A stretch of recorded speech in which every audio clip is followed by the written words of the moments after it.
Balandžio 12. Palaiminimo taurė, kurią laiminame. Ar ji nėra dalyvavimas Kristaus kraujuje? Duona, kurią laužome, ar ji nėra dalyvavimas Kristaus kūne? Nes kaip čia tėra vienas duonos kepalas, taip ir vienas kūnas esame mes daugelis. Pirmas laiškas Korintiečiams 10 skyrius 16-17 eilutės. Yra tik viena taurė, nors joje esančios sultys susideda iš daugelio vynuogių. Taip pat ir duona yra viena, nors ji susideda iš daugelio grūdų. Grūdas negali išlaikyti savo individualumo ir savo asmeninės gyvybės, jeigu turi tapti duona kitiems. Panašiai ir vynuogės negali ir toliau likti vynuogėmis, jeigu jos turi tapti gaivinančiomis sultimis.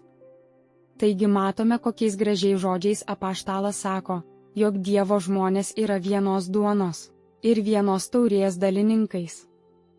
Nėra kito kelio, kuriuo einant galėtume gauti naują prigimtį, kaip tik per viešpaties pakvietimo priėmimą gerti iš jo taurės ir būti laužomi su juo kaip dalininkai tos vienos duonos. Turime būti taip pat palaidoti su juo krikšte į jo mirtį ir taip gauti su juo prisikėlimo garbę, šlovę ir nemirtingumą. Nors pagrindinė mintis, parodyta viešpaties vakarienėje, yra išteisinimas, tačiau kita mintis yra pasišventimas.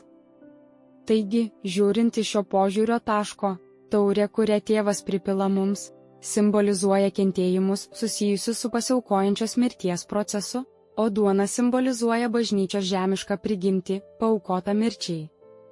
Taip viešpaties mirties prisiminimo vakarienėje yra parodyta Jėzaus ir bažnyčios mirtis. Klausimai: ar šią savaitę kentėjau su viešpačiu ir broliais? Kokiu būdu? Kokiose aplinkybėse? Kas man tame padėjo, kas trukdė? Kokios buvo pasekmės? Palaiminimo taurė, kurią laiminame, ar ji nėra dalyvavimas Kristaus kraujuje? Duona, kurią laužome, ar ji nėra dalyvavimas Kristaus kūne? Nes kaip čia tėra vienas duonos kepalas, taip ir vienas kūnas esame mes daugelis. Pirmas laiškas Korintiečiams 10 skyrius 16-17 eilutės.